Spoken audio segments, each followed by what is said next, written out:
So I'm Jim Brady. I'm the CEO and founder of Spirited Media, which runs the Incline here in Pittsburgh and a site called Billy Penn in Philadelphia. Woo! Thank you. There you go. That's the Billy Penn team over there. So they were kind of artificially enhancing that argument and that cheer, which is great.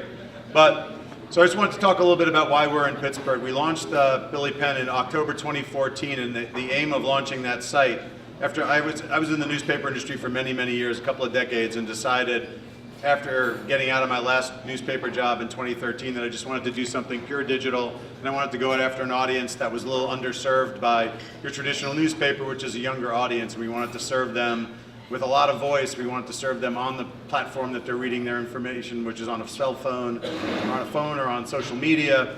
And we just wanted to be a little bit different, and we wanted to base our business model on events, which is why we throw events just like this and many more to come.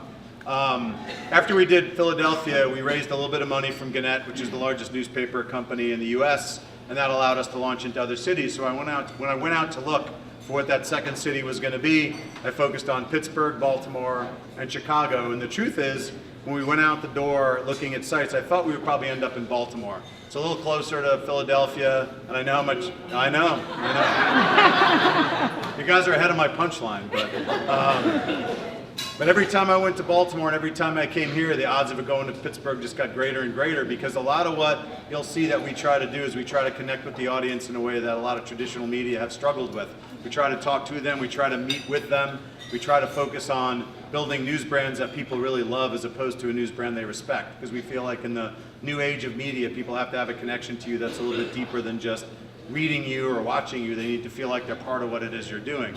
And so every time I came to Pittsburgh, all I picked up on was the passion that everybody who lives here has about the city, and frankly, the passion that people who used to live here have about the city is incredibly intense. And so every time I would come here, I'd come back and say, I don't know, I was thinking it was 30% Pittsburgh, now I think it's 50. Then I'd come back again and it was 70% Pittsburgh. And by the third trip, it was obvious that we were coming here because people care so much about the city. There's so much they see that they love. There's also so much they see that they'd like to work on to improve. And so it had all the qualifications of, all the qualities of what we wanted, which is great passion. And there's a lot of terrific journalism being done here already. We just feel like we're another voice in the sea of many voices doing good work. But the passion of this city is why we're here. Thrilled that we could get so many people in here tonight.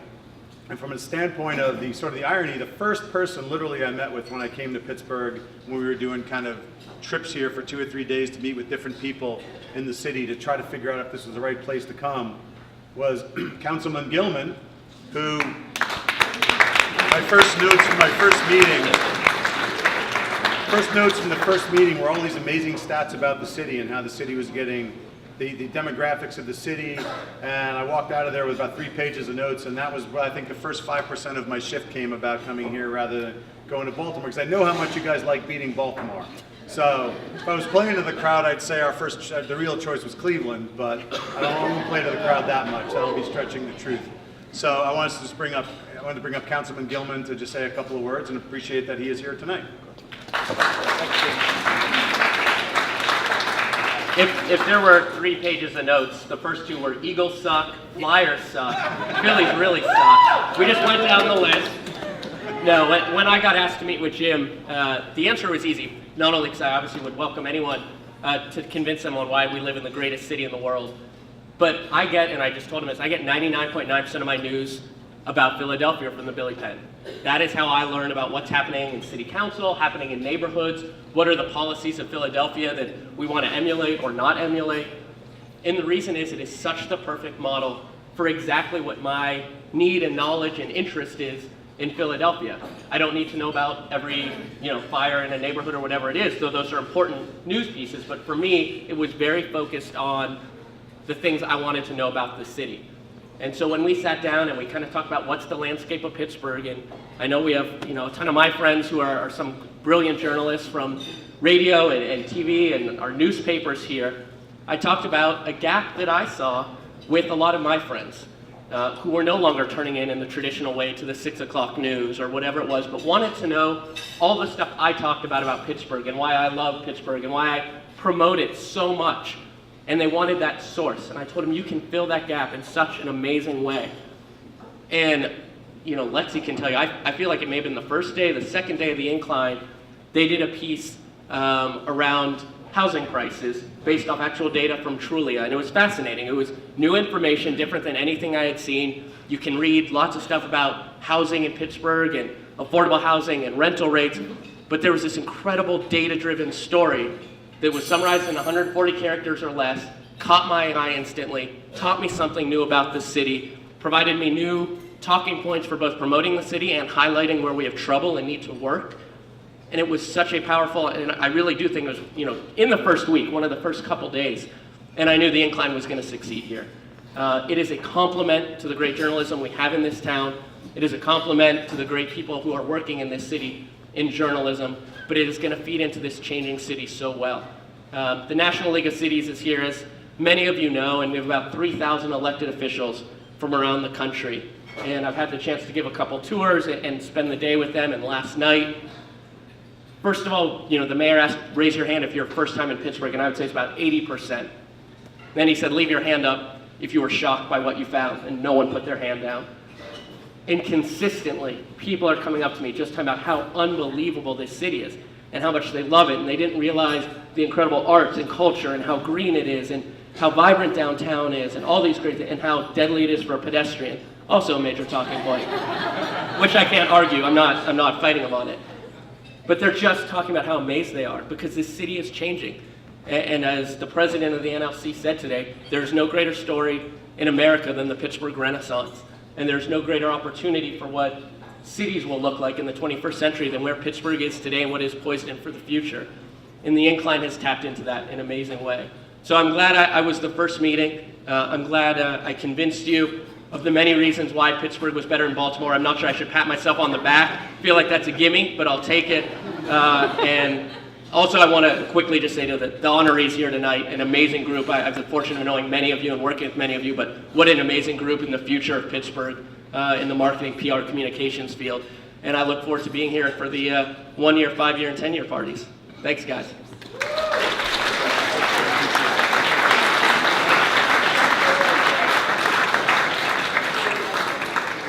My parents lived in Baltimore for a long time, so I feel like I still like Baltimore, just for the record. I just didn't like it as much as here for this, so I feel like I need to defend the city, that city a little bit. It's like I want my parents to serve me Thanksgiving dinner next week. So I just want to bring up Ryan Croyle, who's at VP of Sales and Events for the Incline. Thank you, Jim. Yeah, thank you all for coming out, helping us celebrate our launch party. It's a great turnout. Is everyone having fun tonight? Well, please just keep supporting the Incline, and we'll be able to keep having these parties throughout the year. Lots of them, hopefully, and I hope everybody can attend all these. In addition to thanking everyone that showed up tonight, we'd like to thank Billy Penn for being a huge part of helping us get to where we are tonight. So thank you guys. You guys are awesome. For those of you that don't know, Billy Penn is our sister site. I think Jim touched on a little bit on that. They started a couple years ago out in Philly, and were tech startup company of the year last year, which is fantastic. And now they're 2 years in, they're a powerhouse in Philly. So we're really trying to model what they've done out there, the successes they've had, and looking at our numbers and where they were when they started. Pittsburgh has more traffic, more unique visitors to our site, more interactions on Facebook, Twitter, Instagram than Philly did at this point. So everything's going great. We're on the right path, and just keep supporting us, and hopefully we'll have the success that Billy Penn has. I'd like to introduce Lexi Belkufine.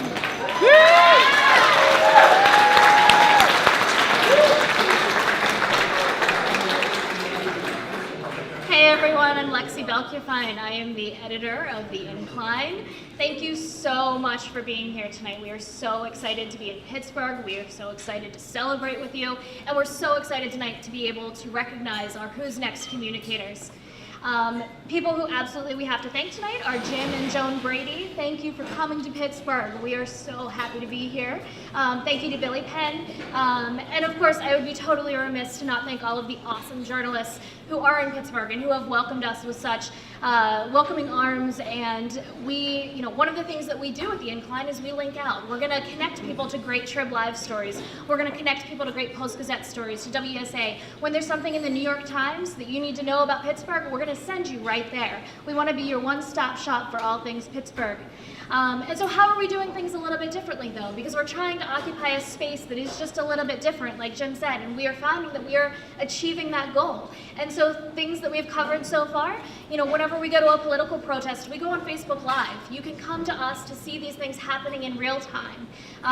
We're also going and trying to explain Pittsburgh in a way that, you know, our grandparents might understand, but we might not. And so we've done stories about why Pittsburgh has an H on the end of it still. Why is there a potty in your basement standing by itself? And for the love of God, why do people slow down when they approach tunnels? There is a scientific reason, and Sarah wrote the story about that. And so the other thing that Billy Penn and the Incline do really well is bring people together who want to be together and who can learn from each other, and then I promise I am getting to exactly what you want me to say. We get you together and then we shut up and let you enjoy the party. So what I want to do now is I want to recognize our Who's Next communicators. So our first class, we recognized 21 rising stars in the communications field. Next, you're hearing it here first, we are going to recognize Who's Next in politics. So if you have any ideas, keep it in mind. So how we're going to do this is I'm going to read off these 21 people's names. They'll raise their hands. You can kind of get a sense of who they are in the crowd and if you want to talk to them. And then after that, we'll ask them to come up and we will ask you all to just continue enjoying yourselves. Have a good night. Come talk to us. And all right, so these are our Who's Next winners. Congratulations to all. Abbas Camara.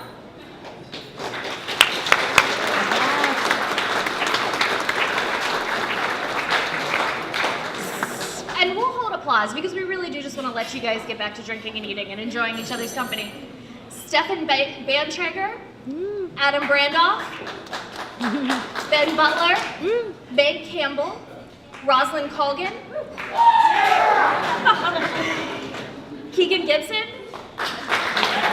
Maggie Graham, Laura Greenewalt, Amanda Hartle, Heather Hobson, Joanna Huss, Kelsey Jackson, Willie James, Phil Laboon, Sarah Mayer, Shonda Miles, Anthony Moore, Katie O'Malley, Marianne Olszewski, and Karamaji Rajumba. Congratulations to all and thank you for